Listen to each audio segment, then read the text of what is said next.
What is going on, guys? DBG here. In this video, I'm going to be talking about 5 new additions to NBA 2K19 MyTEAM that I think could completely improve the game mode.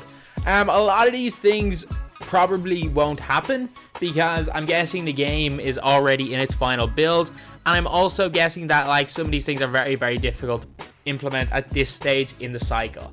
And a lot of them is kind of just wishful thinking because, again, like a lot of these things are from looking at Madden. And one thing is that Madden probably has 5 or 6 times the amount of total players to choose from than NBA, because there is only a certain amount of players. Like, there's only 450 guys in the NBA. There's only, I'd say, equal amount of legends as there is, probably less legends than there is current players, to be completely honest. And for that reason, it's just some of these things are a little bit unrealistic. But at the same time, if 2K can find a way to implement them, they would be absolutely insane in NBA 2K19 MyTEAM. I know for a fact that 2K are looking to push this game mode, and they're looking to make MyTEAM the main game mode for NBA 2K19, which is crazy. And who knows, we could end up seeing maybe an E-League for MyTEAM. Probably unlikely because you're going to need the best cards in the game from the start. But we might see a lot of competitive MyTEAM. If not, there will be a lot more stuff around in the community anyway. Follow MTR, link in the description if you guys want to play in some MyTEAM tournaments next year. We will have them on both consoles, but that's off the point. So anyway, let's go on to the top 5 things. So number 1 is a huge thing that I've just been seeing with Madden, and it was very similar with NBA Live 18 last year, and it's better solos. So NBA Live 18, you could go no money spent and have an all-99 squad, without doubt. And if you take out locker codes with 2K where they just gave away cards, that was impossible in 2K18. Well, very improbable. Because obviously, with the dynamic duo market crash packs, literally like every single card suddenly went down way down in price. And like Baron Davis was like 4K MT and Penny was like 6K. So honestly, like, you probably could get an all pink diamond squad for 250k, but like if you didn't complete domination at the start of the game, that was quite difficult to do. So with Madden, as I can see, like there's guys with great teams and like 250,000 coins left over, and these are guys that haven't spent money and just play challenges, and the game's been out like a week, which is crazy. And NBA Live was great for challenges as well, constantly giving out free rookie ladder cards, constantly giving out free cards, which is great, free playstyle cards. But the thing is like with the lack of cards available in the NBA, you just never know how that's going to work, because obviously there's a lot more of a fan base playing 2K than there is playing Live, and you just never know. There may be probably equal if not more playing 2K and Madden, because outside of America very few play Madden outside. And then like you look in Europe, in the UK, 2K is still a relatively big game. In Ireland, there's a lot more people play 2K than Madden. In Europe, there's a lot more basketball players than American football players. So 2K, I think, is a bigger draw than Madden. And it might just lead to complete oversaturation on the market, meaning all cards are worth nothing. And then if there's so many challenges for with the ability to get high MT, it could end up just leading to the higher tier cards being super expensive because everyone has a lot of MT. And because everyone's pulling the lower tier cards, the lower tier cards being super cheap, which is a little bit of a problem about everyone having too much MT with the solos. But at the same time, I don't think there's any real way to win, and I think a lot more people would be probably more happy if that was the case rather than the way it is right now. But it's something that I'd like to see them try anyway. I don't think if it'll be implemented well. I don't know if they'll be even able to implement it with the player base and the huge lack of actual cards in the game. But it's something that I'd like to see. Next, we've got something that I think they can implement, but I don't know how well it'll be perceived, to be completely honest, because we know the 2K pack odds are terrible and they randomly use them random times. But I'm like what I see with Madden, where they're actually showing the pack odds. So at least people kind of know what they're getting from their packs. It may actually end up deterring people from spending money, so I can't really see 2K doing it, but I think it could actually be a really fun thing. I think there could be something that people would like to see. I don't necessarily think it's going to be done because I think it will actually harm 2K's profits. But one thing that I think that they should do is take a page out of FIFA's book. I don't know if they still do it, but in FIFA 12 and FIFA 13, when they released the Team of the Week, in say the hour after Team of the Week was known as Happy Hour, where you had a double chance of pulling a Team of the Week player. So I think the 2K should, rather than say a VC sale every couple of months, I think they should once a week just make a happy hour. Like whenever they see is like the worst time for buying packs, or maybe even an hour after they drop the promo packs. because a happy hour an hour after you drop promo packs would lead to everybody buying packs at every promo, even from the start, if they have a double chance of getting any player from the promo. And that would be like a double chance at each of the tiers, so that would be incredible. Like, I think that they have a happy hour with much better odds, that it'll deter, well, I'll say not won't deter, it'll encourage more people to open packs during the happy hour. Even though it may deter people from opening packs in general, I don't think that there's many people honestly buying packs on a Saturday when the packs are out on a Thursday. I'm thinking most of them buy them straight after the packs come out, so you may as well get a happy hour to get more people to buy packs and get people to buy more packs. So yeah, that's something that I think definitely could work with NBA 2K19.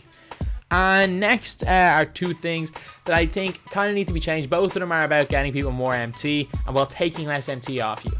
I honestly don't think the contracts are going to go. I think that 100% contracts are going to be in the game in NBA 2K19. But I think they should do a little bit of an NBA Live 18 with it and do a contract pack.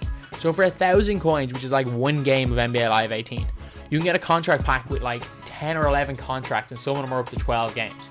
So I think they should do that. Say a contract pack with 5 gold contracts, 3 silver and 2 bronze, something like that for 1,000 MT.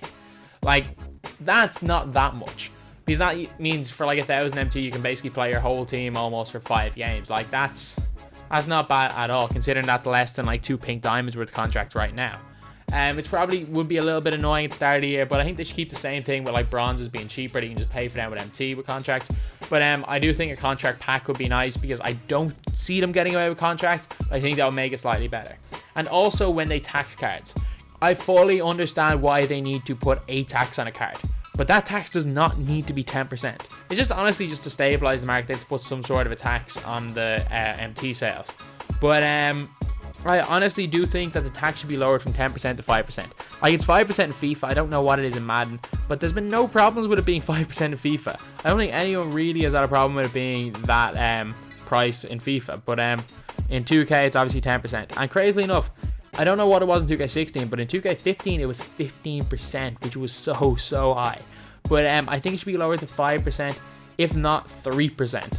Like, I don't think they're going to get rid of the tax. They won't get rid of tax, but a 10% tax is absolutely ridiculous, and it's something that definitely needs to go. Next up is something that I don't understand why they didn't do it in 2K18, because it was so easy to do. Division-based matchmaking. Why is it that if I'm in the Bronze League, more than likely I'm coming up against a guy in the Pink Diamond League? If I'm in a Bronze League and I run with a starter team, I will probably come up against someone in a Diamond or Pink Diamond League. I don't know why that is. Like, if you're in a lower tier, you're more likely to come up against someone in the Pink Diamond League than if you're in, say, the Diamond League. Like, I've been in the Diamond League plenty of times, and I've come up against starter teams, guys that haven't even done their placement games yet.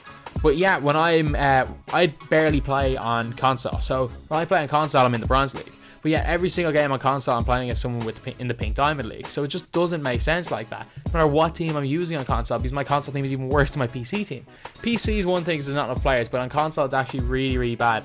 And I don't understand why every single time I try to play a game, I come up against a Pink Diamond League player on PS4 or Xbox when I'm in the Bronze League. And I could be using a budget squad in the Bronze League, and I'm coming up against Pink Diamond League every time. So there's a severe problem with matchmaking, and it should definitely do a division based, not like straight up division based, but like, say for example, if you're in the Bronze League, you can only come up against, say, Bronze, Silver, Gold, and then Emerald, Sapphire, and Ruby leagues all coming up against each other, and then Amethyst, Diamond, Pink Diamond all coming up against each other. If they're going to keep the same Supermax point system, at least do that. So actually, no, they can't keep the same Supermax point system. They should just do, say, 40 wins and you get the card, or 20 wins and you get the card. That's literally what it should be. But division-based matchmaking is something we definitely need, because, like, for one thing, like, I'm in the Bronze League, and you guys, as bad as you guys think I am at the game, I'm not bad enough to be in the Bronze League. It's just because I don't play the game. But, like, for the guys that are actually terrible at the game, they're not going to get better playing against Pink Diamond League players and losing by 60. That's going to end up deterring the weaker players from playing online, which is something that no video game wants. And division-based matchmaking, well, it's not going to completely eradicate it, because, for example, like, if a guy like me was in the Bronze League, I win every game by 60 points against Bronze League players. But, like, it definitely will deter a lot of players, because you will be playing against weaker competition if you're in those lower leagues. And for weaker players, it's better to play against people their own standard than against Pink Diamond League players. And last up is something that I think they should have done last year, and I don't understand why they didn't do it, because they had the blueprint, they had system proficiencies.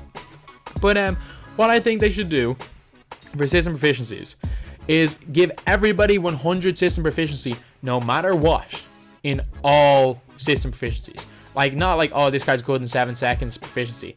I think they should scrap all that. The coaches having different styles is perfect. This coach improves one thing, this coach improves another.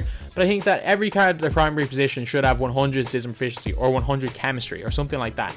And rather than them getting a boost for having 100 in those in system proficiency, if they have less than 100, they should get subtraction on their stats. So, for example, if you play a Giannis at point guard, so Giannis, for example, is 100 at small forward, no matter what system proficiency it is. With a point guard, he's say 70. So at 70 system proficiency, he should only get 70% of his total stats. So for playing players out of position, you actually are punished. Not that you get a tiny boost for playing your players in position. You should get a big punishment for playing them out of position. And obviously, because it's Giannis, he probably won't drop to, say, 70. He might drop to 85. But 85% of his total stats is still a big drop. And same with LeBron James. But if you try to play Kevin Durant to point guard, he should get, like, a much bigger drop because he doesn't ever play point guard. Or if you try to do something like, I don't know, Anthony Davis at point guard is another common one. He'll never play point guard. And he should get, like obviously, probably a little bit different. So say if he's 25 system proficiency, he doesn't get 25% of his stats, like, because that would be a little bit ridiculous. But like something along those lines, that they actually have a big punishment for playing players out of position, and not just a slight advantage to the player, a slight boost in stats for players playing in position. So anyway, yeah, that's the video. These are 5 things I just think that need to be in NBA 2K19 MyTEAM that weren't in 2K18. These are just 5 new additions, and I think that some of these are definitely needed, like the division-based matchmaking, the contract pack for lowering the tax, and chemistry. And then I just think the better solos and the happy hour could help a little bit. And the solos, a lot of people in theory it's a great idea, but a lot of the time it just pushes the price of cards higher and higher and higher and higher, the elite cards, and in the end it may actually make the cards less attainable. So it's not all it's made out to be, grinding solos, because it means that it just means that the cards are all gonna be more expensive if everyone has more MT, because like just due to inflation, if people have more money, things become more expensive. So I don't think that's going to be that big a factor. So anyway, that's the video. Thank you guys for watching. Please like, comment, and subscribe.